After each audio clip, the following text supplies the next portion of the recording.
Here is Ricky, a guy currently looking like he just fought a cement truck. He expects death, but turns out it's just extreme training, and his bosses say he is finally exam ready. Cut to the guild, where hopeful meat shields are signing up for the E-rank exam. Alyssa, the receptionist, is guiding the staff, and she instantly recognizes our boy Ricky. They were co-workers before he quit to go play hero.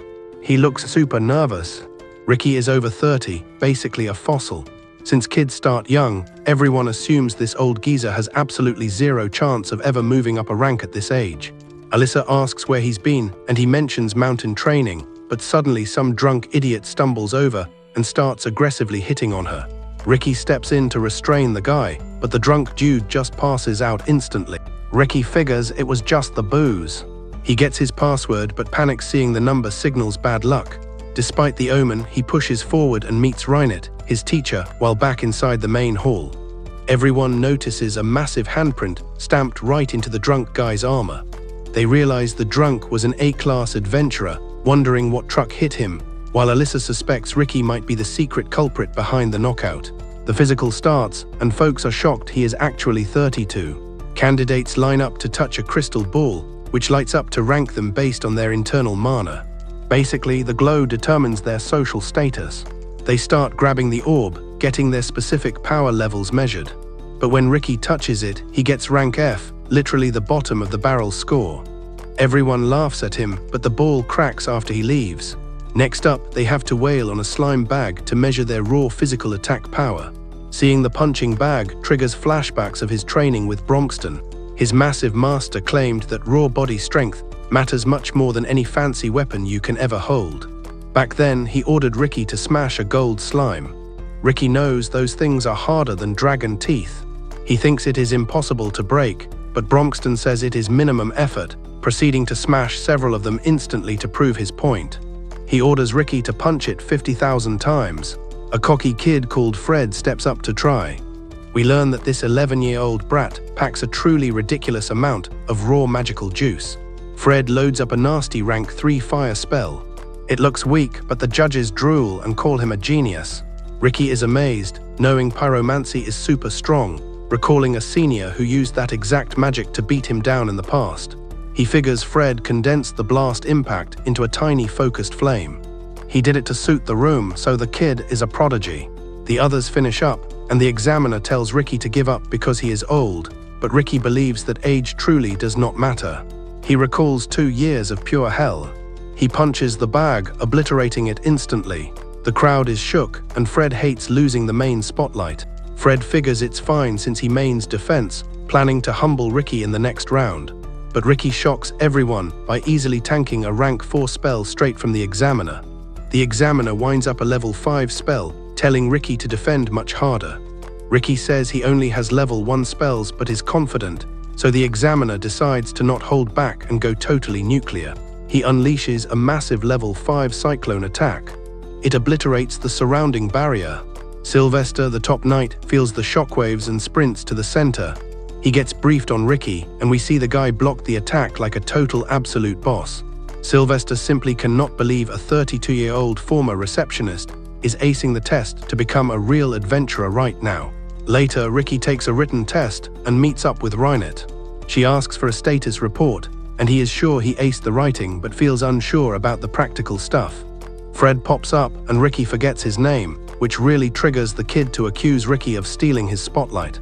Ricky tries to chill, but Angelica, Fred's sister, steps in, throwing her glove to challenge Ricky for making her brother cry. He grabs it, whining about laundry, but Reinet explains that holding the glove means he just accepted the duel. They head to the arena, where we learn Angelica is a second-class knight, and she declares the loser becomes a servant for life, which is a massive magic school cliché. Reinet notes that a second-class knight is basically equal to a B-rank adventurer. Ricky panics since he is F-rank and expects instant death. Reinet says to remember his training, so he recalls the trauma and immediately vomits. She tells him to trust his gut since he belongs to the strongest group, which has a name that is way too hard to pronounce. Too hard for me. Reinet slaps some sense into him so they square up, and Angelica says she will go easy on the guy. She buffs herself with magic and charges, but Ricky dodges the attack easily. Fred watches, noting that his sister is famously very fast. She uses an instant step to strike, but Ricky casually dodges again. Angelica is confused why she feels slow, shocked he dodged, since only elites can react to that raw speed. She assumes luck and strikes, but Ricky thinks she is moving slow. He wonders if nepotism got her the rank, or if he is just too strong. He preps a dodge, but Angelica trips on a rock. She spins and swings wildly, and Ricky barely avoids the chaotic strike. He admires the move, realizing he was arrogant to think he was better. Angelica plays it off and triples her speed, but Ricky still thinks she is dragging her feet. She keeps attacking. He gets ready to parry, but she trips again, causing him to miss entirely. Dust clears to reveal a massive crater, and Angelica realizes she would be dead meat if she hadn't tripped. She asks who he is, and Ricky says he is just a receptionist turned adventurer. He praises her skills and is genuinely excited to learn from a knight. He vows to punch her hard, but she quits instantly. Ricky is confused, but she hands him the win for dodging her instant move earlier. She walks away, but Ricky mentions the deal. She has to serve him, but she smartens up and flees. Ricky starts worrying about passing the exam all over again. Reinert mentions that the monster squad is arriving soon. He asks why, and she says just to check. He panics, knowing chaos follows whenever that group of freaks gets together in one place. Next day, Alice says judges will zap magic energy into the admission cards. She explains red means absolute failure and a retry next year, which really sucks. But blue means they passed the test. Reinert calms Ricky, reminding him of his torture training, which helps to boost his confidence just a little bit more. But warns if he fails, training gets tripled. Magic hits the card, and it starts blinking red and blue like a police siren. He sweats, but it turns blue. He leaves smiling with Reinert, but suddenly smells something that reeks worse than a dirty goblin gym bag right nearby. A dude named Rasta walks up, claiming to be a Northern Kingdom duke. He hits on Reinert, wanting her as a second wife. Ricky steps in, but Rasta calls him ugly trash. Ricky claims Reinert is his girl, which Rasta laughs at, mocking Ricky for being old, ugly, and stuck at rank F forever basically. Ricky says Rasta looks weak, but the guy reveals he is rank A, achieving it when he was just 14 years old basically. He is the next examiner and invites Reinert to dinner, but she tells the creep to back off immediately right now, since she dates Ricky and says his perfume smells like hot trash. Rasta rages and vows to beat Ricky up. Fred and Angelica run in to grab him. He is their brother. The little brat claims Ricky mocked him and plots some revenge. Angelica stays quiet, probably enjoying the chaos. Ricky arrives at the center and realizes the next phase is a battle royal. Reinert says chill out, but he plans to go full try hard, especially if he has to fight Rasta. Suddenly, a dude named Link appears as the examiner. He relieves the tension, admitting he bloomed late too, taking 20 whole years just to hit rank B status. He calls Ricky a beacon of hope for midlife crisis men everywhere. Link leaves, impressed by Ricky's grind, but Rasta creeps out of the shadows like a bad smell, demanding a quick private chat. Suddenly Link is mysteriously sick, meaning Rasta is forcibly taking over the examiner role. Everyone panics because Rasta is nicknamed the F-rank Crusher, which is not exactly a comforting title for them.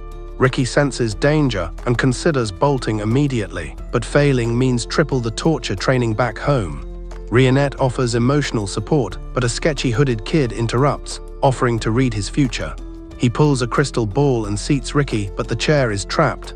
Ricky vanishes before Reinert can even scream. She rages, smashing the ball, realizing that little brat Fred set up a teleportation trap. She demands coordinates, threatening to shove his head up his own rear. The terrified kid confesses he walked Ricky 100 meters away, likely near the beach. Meanwhile, Ricky is circled by men in black, like a budget action movie. Their mission is to eliminate him. Ricky knows Rasta sent them. They claim to be B rank, implying he is completely screwed right now. However, Ricky's terrifying teachers appear, demanding an immediate explanation. Ricky lies, claiming these guys are just helpful warm-up partners. He warns the goons to run for their lives. One idiot attacks Bronxton, shattering his blade on the guy's skin. Bronxton breaks the guy's hand, heals it instantly, and politely asks him to try again. Mizit, the other master, pulls a gun and starts blasting magic bullets like he is in Texas. A goon grabs Alice hostage, demanding weapons be dropped, which is a historically bad idea. Ricky warns him, but the guy persists. Alice gets annoyed and blasts him away with pure power. The leader finally recognizes them. Alice the mage nuke, Mizet the gun nut, and Bronxton the support tank. They are the strongest team alive. Basically the Avengers of this world, minus the tight spandex suits. Alice mops up the trash, while Ricky sprints back to the exam hall to find Reinet. Reinet tosses Fred aside. Link appears, admitting Rasta locked him up and stole the examiner job by force, which is totally illegal. He begs Ricky to leave for his own safety. Ricky ignores him, walking straight up to Rasta. Rasta is bullying everyone in the arena, while a guy named Adolfo watches. Adolfo has the power to see stats like strength and mana, basically a walking wiki page. Rasta zaps a guy. Adolfo checks Rasta's stats and sees insane mana numbers, which gives him a literal headache. Looking at power hurts his eyes. He notices Ricky entering the field and decides to scan his stats. Adolfo goes into shock. Ricky has maxed out every single stat except for mana. It is overwhelming. The sight causes him agony. Meanwhile, Lisa meets Reinet. Reinet plays the humble coworker card and invites Lisa to sit down. Bronxton asks Reinet for a prediction. She votes pass. Lisa votes fail, knowing Rasta loves crushing rookies like empty soda cans. Before the brawl, Rasta praises Ricky for surviving the ambush, but tells him to stay humble. Ricky asks his motive. Rasta admits he was a born genius who wanted fame, but now he is bored and plans to quit adventuring entirely. Fight starts. Rasta fires an ice blast straight at Ricky. Ricky stands still. Rasta thinks he is frozen with fear, but Ricky is just following orders to observe his opponent for a full minute before doing anything. Rasta launches a nuke, causing a massive explosion, but Ricky remains totally uninjured. Lisa is stunned. Bronxton explains Ricky ran through demon forests wearing 100-kilo ankle weights for fun, dodging snakes while carrying a literal ton. Rasta spams attacks, but Ricky is chill. Bronxton explains Mizet trained his magic defense. Reinet trained his dexterity. Lisa is shocked since she thought Reinet was a maid. Bronxton notes Ricky has S-rank power but is too dense to realize it. He has absolutely no clue. Rasta tries to crush him with earth magic, but Ricky breaks free effortlessly. Rasta loses his cool and throws a punch, getting countered and smacked immediately. Rasta is baffled that Ricky can block him. Ricky finished his observation. He realizes Rasta has power but moves like an untrained amateur with zero efficiency. Rasta uses fire. Ricky blocks it. Mizet tells Lisa he used 1% power, just 1%. Rasta uses instant step. Ricky knocks him back, calling him painfully slow. Rasta admits Ricky is skilled for an F rank, but claims he is tired from previous fights, making excuses like a scrub. He calls Ricky lucky, which infuriates our boy who worked for every inch. Ricky rants about his insane training, risking his life to get strong. Mizet whispers that Ricky literally died multiple times. Bronxton just kept reviving him to continue the torture. He broke his limits by simply refusing to stay dead. Rasta mocks the effort, asking why anyone would suffer that much. Ricky wants to beat the Kaiser monster, the strongest beast in the world. It is a legend from the hero Yamato. Bronxton reveals killing that thing is their group's ultimate goal. Rasta thinks the monster is a fairy tale. He traps Ricky with roots and summons a giant tree golem. Ricky preps a basic air shot, a move he practiced 100 million times. He breaks free. Lisa calls cap on the number, saying nobody lives long enough to do that. Bronxton explains they use time-space magic to cheat the clock. Rasta fires his ultimate. Ricky counters with the air shot. The golem explodes and Rasta gets launched into the bleachers, knocked out cold in front of everyone. The crowd is stunned that an F-rank nobody just folded the strongest examiner. Ricky rejoins his squad, getting props for passing and thanks them for the save. Rasta wakes up. Ricky advises him to master one skill instead of being mediocre at everything. Rasta thinks it is mockery. He vows to return as the examiner for the next promotion test. Promises to win next time.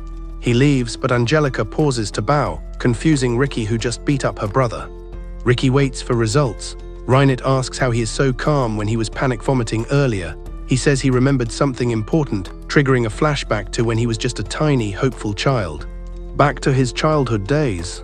He reads about Yamato beating the Kaiser monster to claim a treasure that grants any wish.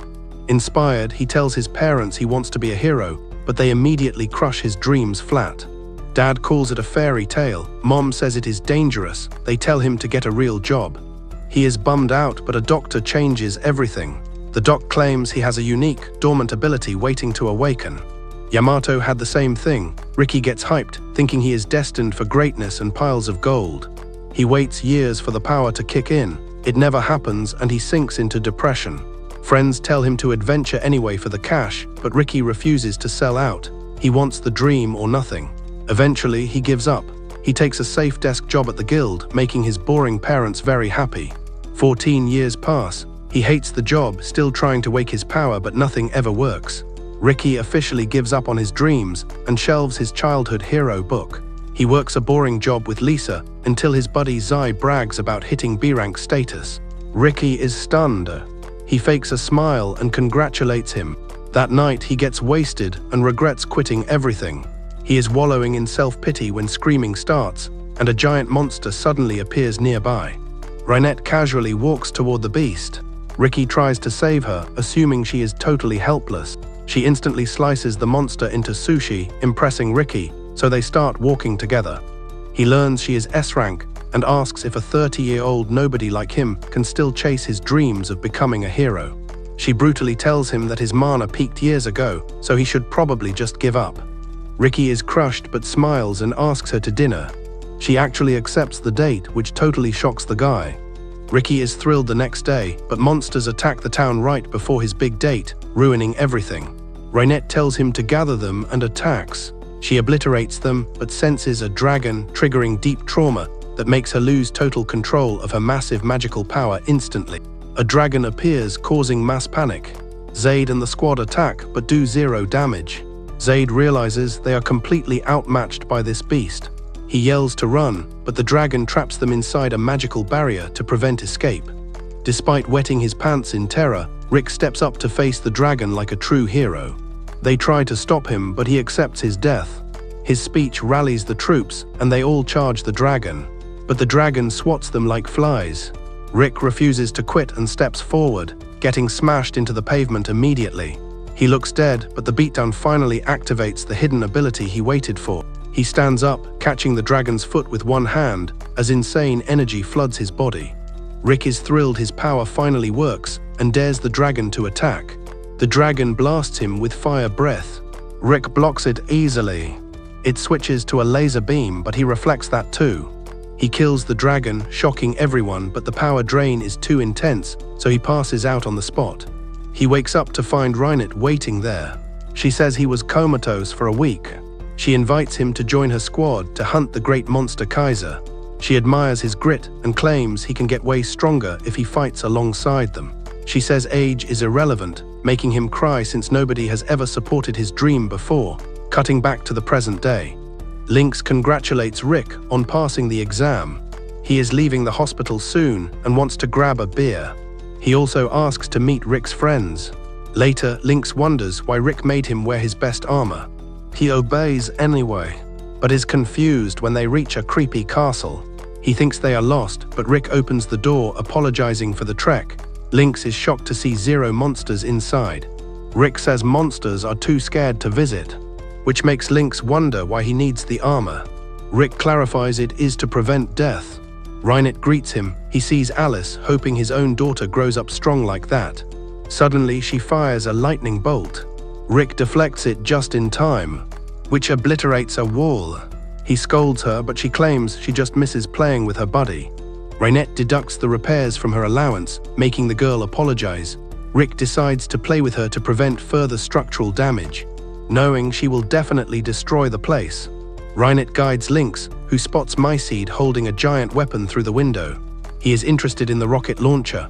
Myseed lets him fire it, and the explosion is so massive Lynx realizes mass-producing this would end all wars instantly. Wandering the castle, he finds Bronxton and is totally amazed by the sheer size of his private book collection. Bronxton says books calm him down. Lynx wonders if this nerd is also in the squad since he seems like the smartest one here. Since he looks like the brains of the operation, he asks if he read them all, but Bronxton says he has been too busy torturing Rick with training to finish. Lynx asks for lessons. Bronxton agrees, sensing the guy has the same crazy willpower as Rick does.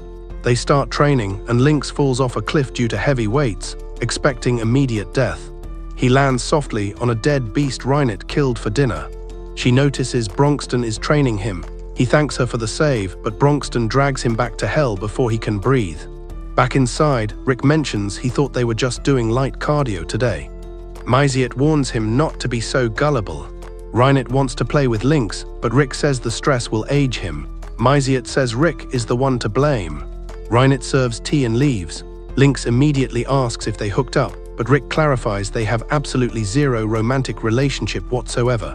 He doubts it works since he is 30. Lynx argues age is just a number, revealing his wife is 20 years younger, which honestly sounds like something he should be arrested for in the real world.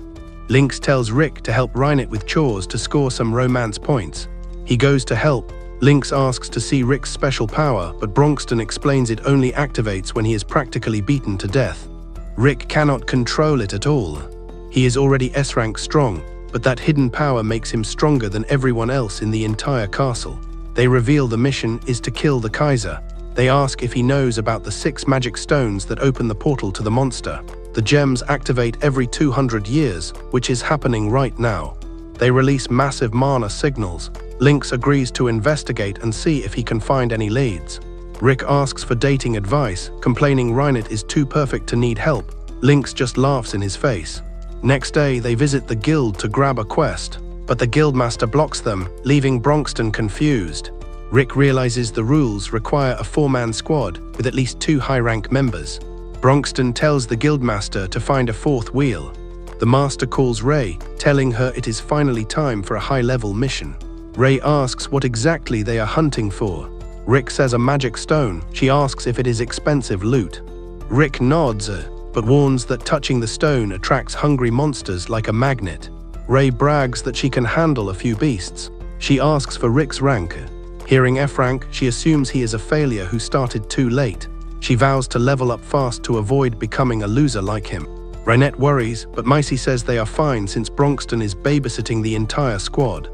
Myzi uses a gadget to try and peep up her skirt. She catches him and smashes the machine.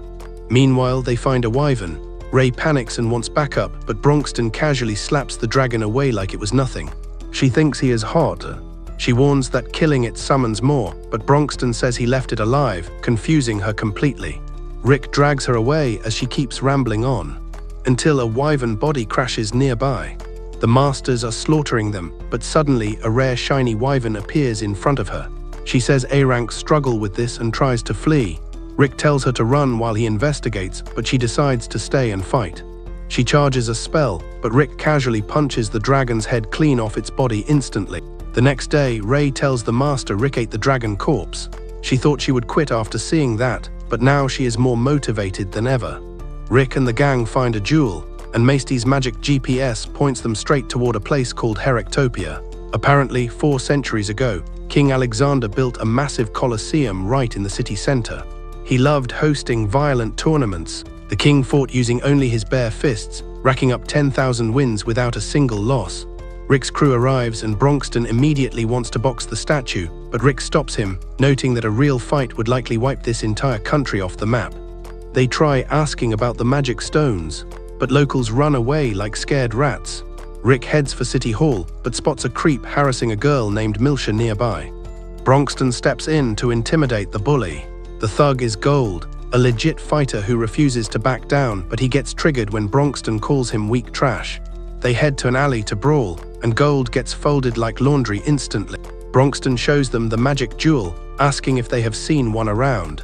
They claim they have, but honestly cannot remember where.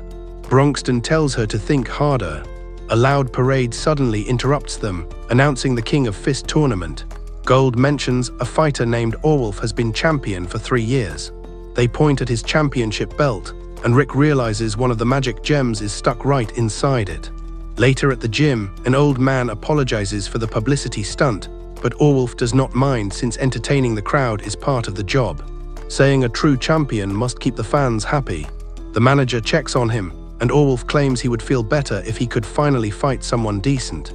Suddenly, Rick and the squad barge in. The manager assumes they are crazed fans. Rick tries to explain they are adventurers, but Bronxton cuts the small talk and demands the belt immediately. He explains the gem belongs to their friend and they need to collect it. The manager tries to kick them out, but Orwolf stops him, saying he actually believes the crazy story about the magic stones. However, he refuses to hand it over because the belt means too much to the city. He says the only way to get it is by winning the tournament. Bronxton agrees to leave peacefully, mostly because he does not want to accidentally murder anyone. The manager thinks Orwolf was too soft, but Orwolf knows the truth. Fighting them means everyone dies. He senses Bronxton is the strongest monster in that group and is genuinely excited to fight him in the ring. Bronxton tells the team they have to enter. They learn they must pass qualifier rounds held in the eastern and western districts before reaching the main event. After qualifying, they have to win a League of Survivors, and only the final winner gets a ticket to the real tournament. Bronxton sends Rick to the West League while he takes the East, but Rick worries about leaving the big guy unsupervised. Bronxton says to chill because he hired Gold as his personal tour guide. Reinert tells Rick to take the entrance exam. The official says he needs a mock battle to prove he is not totally useless in a fight. Rick asks if the opponent is tough. The official reveals the opponent is undefeated in qualifiers, but assures Rick that even if he loses, he can pass if he shows good technique and potential. Rick steps up and realizes he is fighting Angelica. He asks where her brother is, but she came alone, admitting she knows she cannot beat the guy who humbled her family. She attacks with full power, but suddenly trips and faceplants on the floor. She gets up to strike, but falls down again immediately. Rick claims he is using a secret technique to target her legs until she gives up. But she refuses to quit and tries attacking. He knocks her down, but she is too stubborn. Rick is impressed by her grit and considers hitting her for real. But right before he strikes, she suddenly surrenders. She starts crying, so he takes her to a diner. She asks why he is here, and he explains he wants to enter the tournament. She reveals she became a fighter recently and absolutely needs to win that tournament. She thinks Rick is doomed because entrants need 40 wins in 6 months, which seems physically impossible for him. With only 1 week left, Reinert reveals they signed him up for 40 fights in just 4 days. In his next match, the receptionist warns that his opponent, Grit Albert, is rumored to use illegal weapons, though nobody has ever found any proof. Grit pulls a rock from his shoe and punches Rick in the face. He thinks he won, but realizes he just shattered his own hand on Rick's jaw. Rick mocks him to train harder next time, then throws a punch that intentionally misses the guy's face completely. The sheer shockwave knocks him out cold. Meanwhile, Angelica wins her fight easily, kicking her opponent straight into a wall. Later, they congratulate Rick on winning 40 fights in record time, meaning he officially passed the qualifiers. Angelica explains he can only take 1 fight per location each day. The arenas are spread out across the country, so fighting 10 matches in a single day is technically impossible. Angelica notes her next match is 30 clicks away, so even a fast carriage would never make it. Rick says he is late and just starts sprinting. Reinert asks if Angelica wants to catch the show. She says yes, but claims it is totally hopeless. So Reinert offers a lift. She grabs Angelica and parkours across the rooftops, terrifying the girl, but claiming it is the only way to arrive on time. 4 days later, Angelica is shocked Rick won 40 matches, relieved she is not in his bracket to face him. Reinert asks if she plans to win, but Angelica knows it is impossible with Rick competing. Reinert mentions Bronxton is also fighting, which completely kills Angelica's hope. She asks if Reinert gets tired of following Rick like a puppy, since people assume they are dating, but Reinert secretly enjoys the rumor. Suddenly, a guy interrupts, begging for help due to labor shortages. Rick meets a shady dude named Snape, the chairman of the Western League Committee. Rick asks how they met, and Snape says he is famous for speedrunning the qualifiers like a total maniac. An aide mentions Angelica is missing. Rick asks if he knows her. He admits they are very close. Rick asks when he retired from fighting, which shocks Snape, wondering how the hell he figured that out.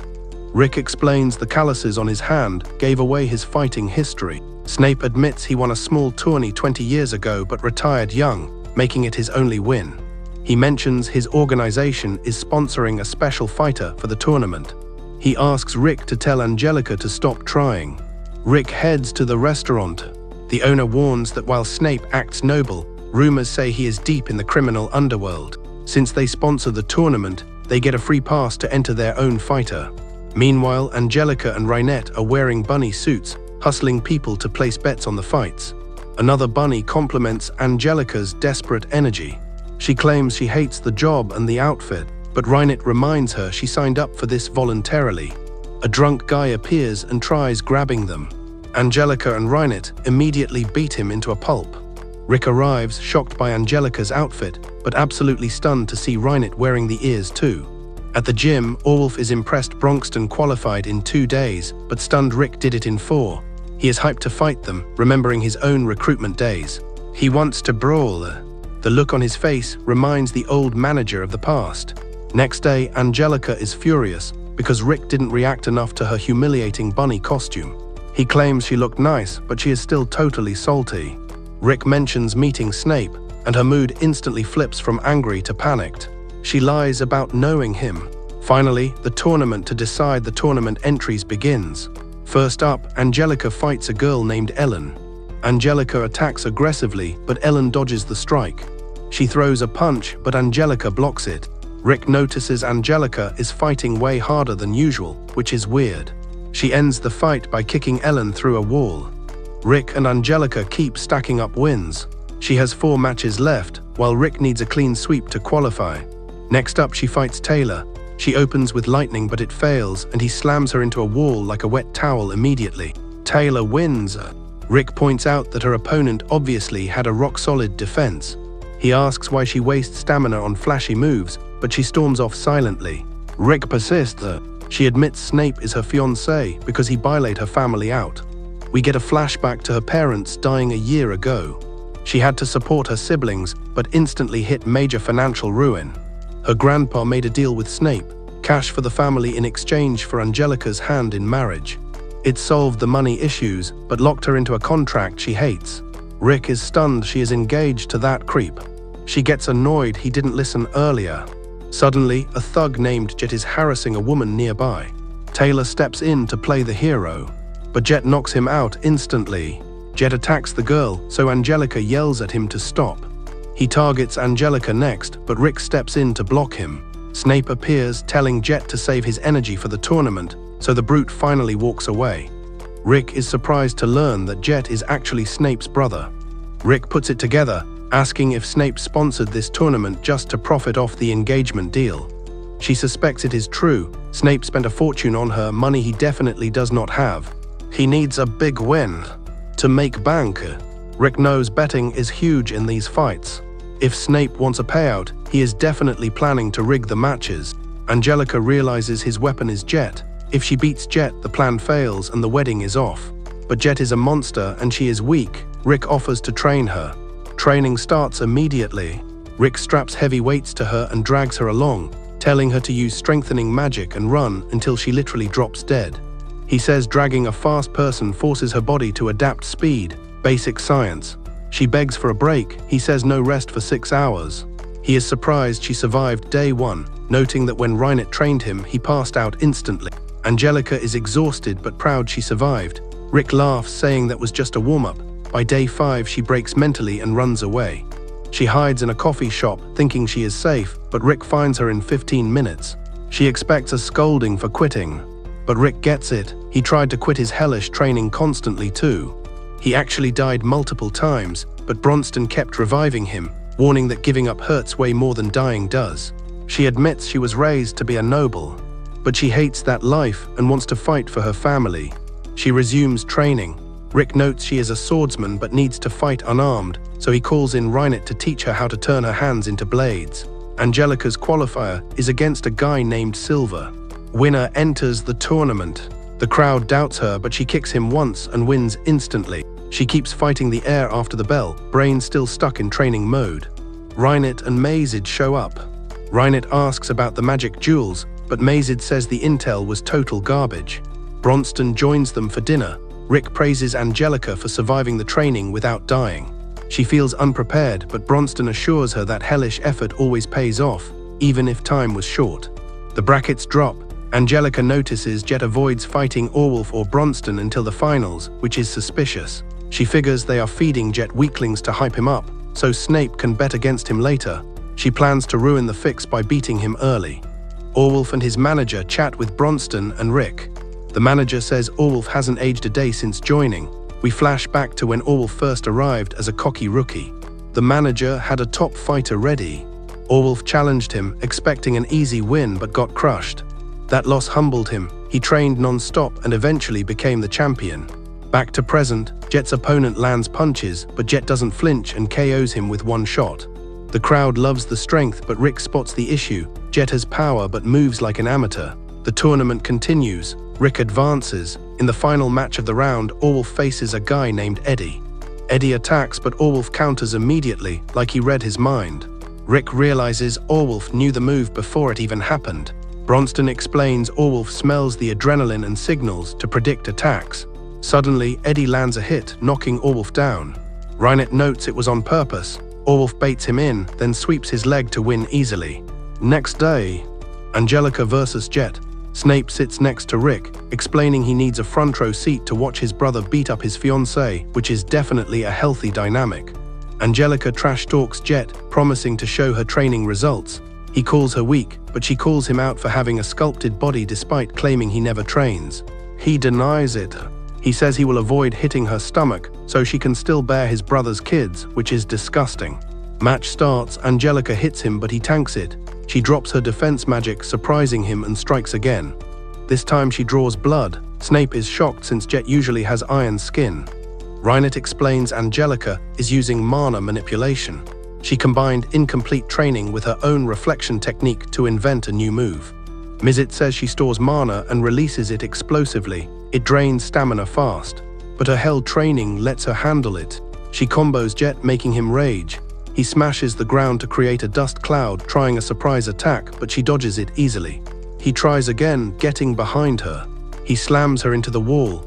She uses instant step, but Jet copies it instantly after seeing it once, landing a heavy blow that sends her flying across the entire arena. Snape tells Rick that Jet beat him years ago, forcing his retirement. He admits he rigged the bets on Jet, since nobody expected an unknown to win. In the ring, Jet insults Angelica's parents while beating her senseless. She refuses to quit, so Jet decides to actually murder her. As he winds up, Rick throws a shoe. It hits Jet. After the match, Jet tries to fight Rick, but Rick promises to crush him legally in the finals. Rick wins his match and visits the hospital. Nurses say Angelica will live, but her bones are basically powder right now. Bronxton and Orwolf advance. Next day, Angelica apologizes for wasting Rick's time. She cries, realizing she failed and might have to marry that creep Snape after all. Rick apologizes instead. She did her best, but Jet was just a monster. He tells her to watch the next fight to see the true peak of skill she can reach. Before the match, Jet apologizes for failing to kill her. This actually makes Ricky furious. Rick punches Jet in the face immediately, dropping the big guy to his knees. Jet swings back, but Ricky dodges and counters, drawing first blood. Angelica is stunned by the power, but Reinert explains Rick barely tried. He used a penetrating strike to bypass defense and destroy the internal organs directly. Simply put, Jet's tough skin doesn't matter if his insides explode. Jet buffs himself with magic and charges. Ricky retreats, but Jet catches up and knocks him flat. Bronxton notes the mana waste. Snape admits Jet never trained his mana capacity, he just relies on genetics. This triggers Ricky, who had to grind for years just to compensate for having absolutely zero talent. Ricky tries another penetrating hit, but it fails, and Jet counters with heavy combos. Snape calls the match, but Bronxton realizes Ricky ignores the crowd completely. He is only performing for Angelica. Jet keeps swinging but gets winded, shocked that Ricky is still standing there undamaged. Reinert explains Ricky is dispersing the impact, absorbing the blows like a sponge. So the attacks basically do zero damage. Jet realizes Ricky is holding back, intentionally limiting his stats to match Angelica's level. Just to demonstrate her potential growth, Jet rages at the disrespect, armors up, and charges forward. Ricky shatters that armor with one single poke. Jet's magic failed because he is totally exhausted right now. He never felt tired before, so he panics. Snape asks if Rick is a prodigy, but everyone confirms Rick has zero talent. He is just winning because he worked harder than anyone else alive. Rick tells Jet that true prodigies actually polish their skills properly. He knows because he watched them. Jet screams and unleashes his dragon form. He pounds Rick, who tries to counter but realizes his attacks are useless. He knows Angelica cannot win this way, so he amps up the speed and power, showing exactly how strong she will be after 1 year of training. Rick knocks him down, claiming willpower is the only path to victory, but Jit refuses to quit, forcing the end. Jit creates a dust cloud. Rick copies Angelica's move to win, though he admits his technique was sloppy compared to the real thing. If Reinhardt did that, Jit would be bisected. Rick wins. Angelica thanks him for the masterclass, promising to become a much stronger fighter. Snape is surprised but admits he kind of wanted Jit to lose, since the guy ruined his own career. Snape feels weirdly good about losing and regrets that the wedding is cancelled. He assumes she hates him, but ironically, he actually caught feelings for the girl. Next match, the manager tells Werewolf he is the strongest, begging him not to hold back this time. His opponent is Bronxton. Werewolf enters as the champion and the crowd goes absolutely wild, making Rick realize this guy is a local celebrity. Fight starts. Werewolf starts pounding on Bronxton. Bronxton blocks easily and counters, creating a shockwave that stuns the audience. Werewolf calls him the strongest foe ever, but suddenly the wall shatters. Jit appears, raging and attacking the crowd in a blind fury. Snape realizes dragon blood drove him insane. Werewolf tells the brat not to interrupt. Jit charges, but Werewolf stops him effortlessly, sending him flying with a single casual slap. The crowd is shocked by the one-shot. Reinhardt reveals Werewolf is basically S-rank level power. The announcer apologizes and reschedules the match for tomorrow. Werewolf is bummed because he was finally having some fun. Bronxton agrees, but later admits he was still holding back. Rick goes for a run near the border and spots Werewolf training alone. Werewolf wanted solitude, but claims Rick showed up perfectly since he needs a sparring partner right now. He attacks immediately. Rick has no choice but to strike back, throwing a punch that Werewolf manages to block. Rick is impressed he reacted in time, and asks why he takes hits in tournaments. Werewolf explains he loves fighting, but he used to defeat everyone instantly, which made the matches boring. Nobody could challenge him, so he got tired. One day, he heard his manager discussing business problems. The crowd was bored of watching Werewolf win easily, killing the ticket sales. It was ruining the gym's reputation. Werewolf realized he was the problem, so he threw his next fight. The audience loved the drama, so he decided to become an entertainer, pretending to struggle. He admits he never goes full power. Rick assures him he won't have to hold back against Bronxton. Next day, the arena installs defensive barriers because they know this fight is going to get messy. Fight starts. Werewolf wraps his arm in wind and attacks, but Bronxton counters, forcing a retreat. Bronxton senses the hesitation. He asks if it is for the audience. Werewolf admits he cannot show his true power or the scam ends. Otherwise, everyone realizes they were duped. Bronxton decides to handicap himself, using only 2 fingers to fight back. He promises not to move his feet. Werewolf charges but gets grabbed. Bronxton slams him. He escapes and the crowd cheers for the struggle.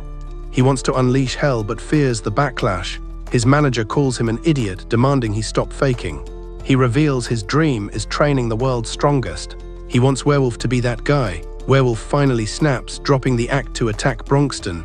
Bronxton uses his whole hand to block, explaining he is matching the power level appropriately. Werewolf lands a kick, but it does nothing, and Bronxton tosses him aside like trash.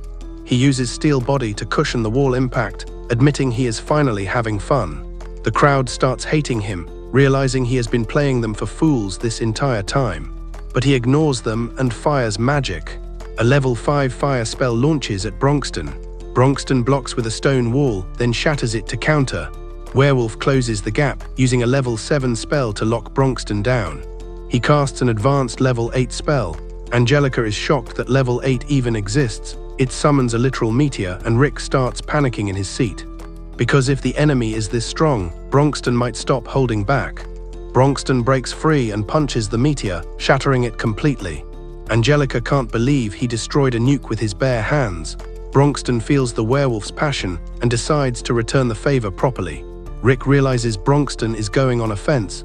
He hits Werewolf with a shockwave that flattens him, showing everyone just how ridiculously strong he actually is.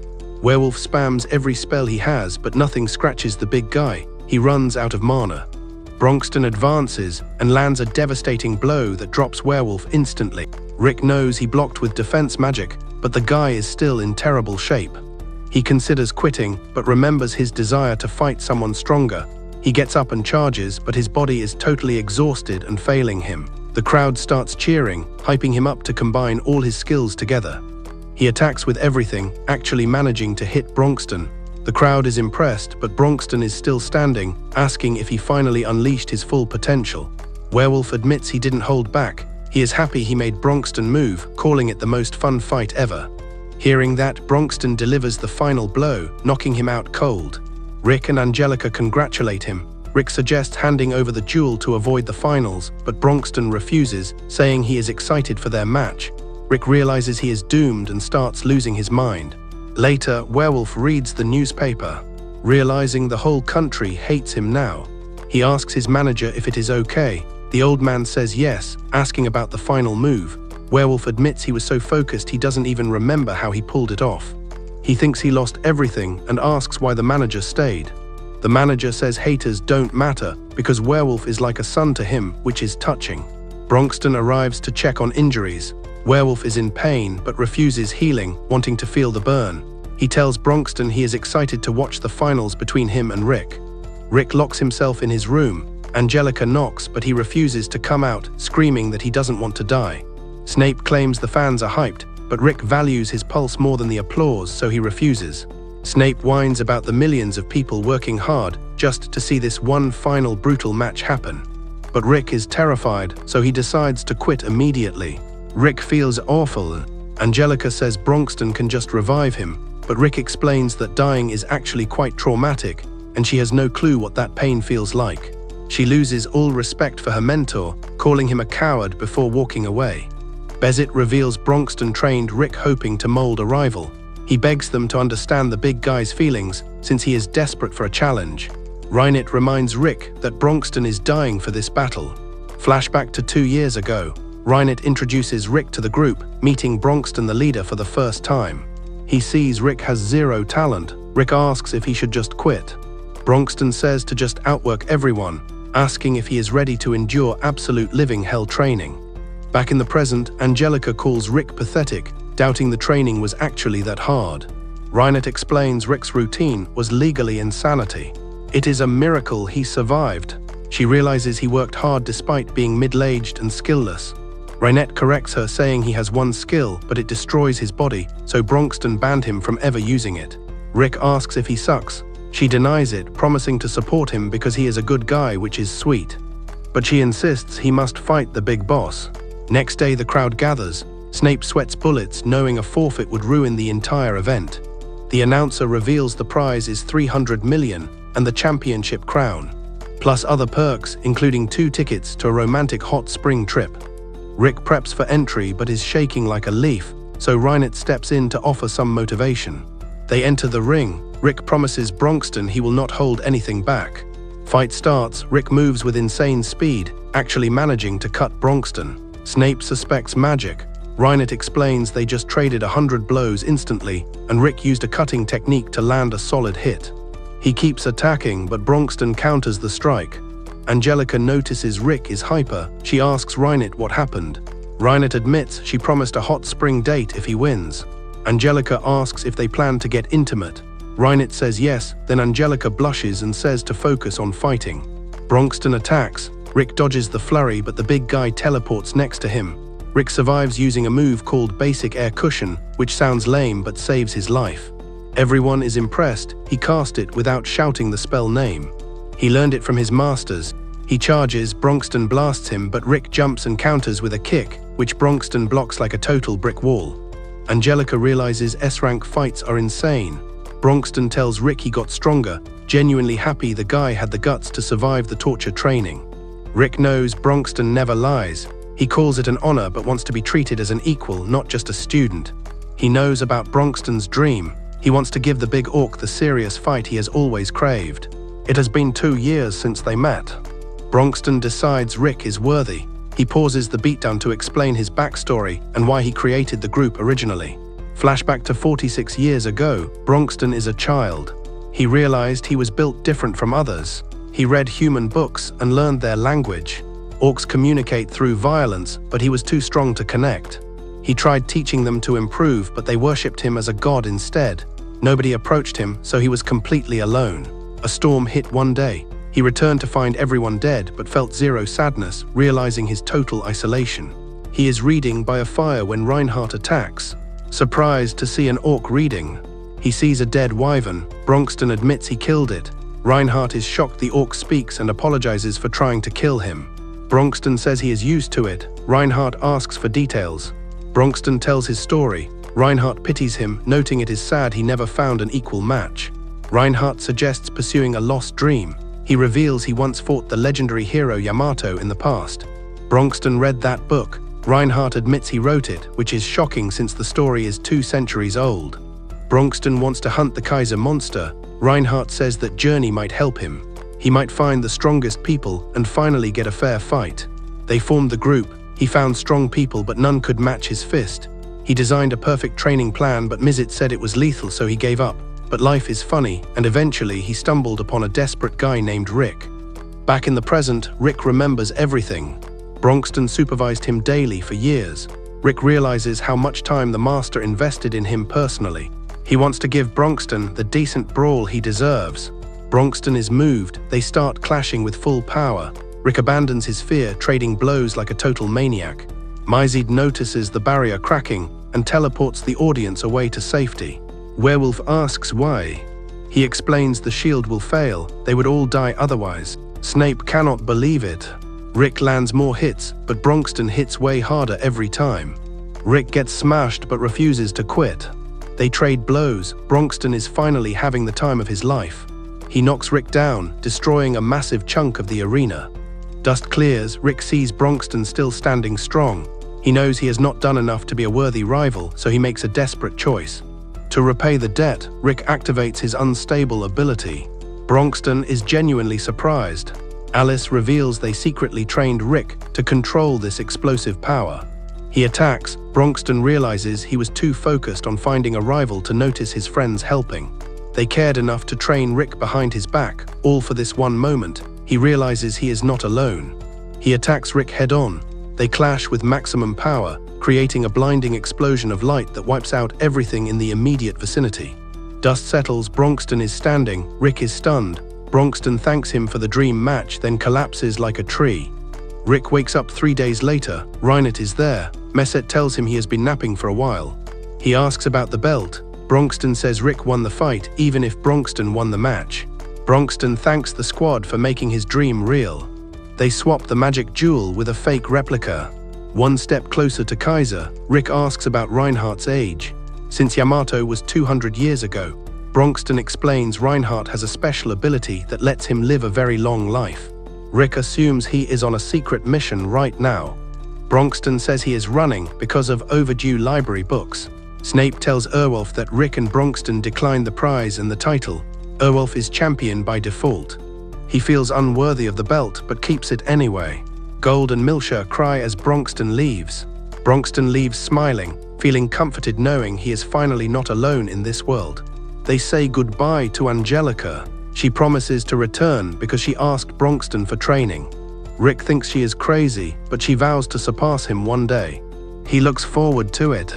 He plans to run back to the castle for extra cardio. Angelica asks the distance. He says only 3,000 kilometers. She says impossible. He mentions doing it in 3 days. She thinks he is delusional. A carriage takes months. Alice suggests upgrading the horse, so Misai uses magic to pimp the ride into a super horse.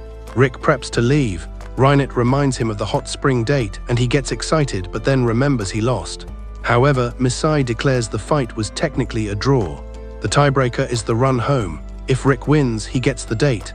If he loses, his training intensity gets multiplied by 100.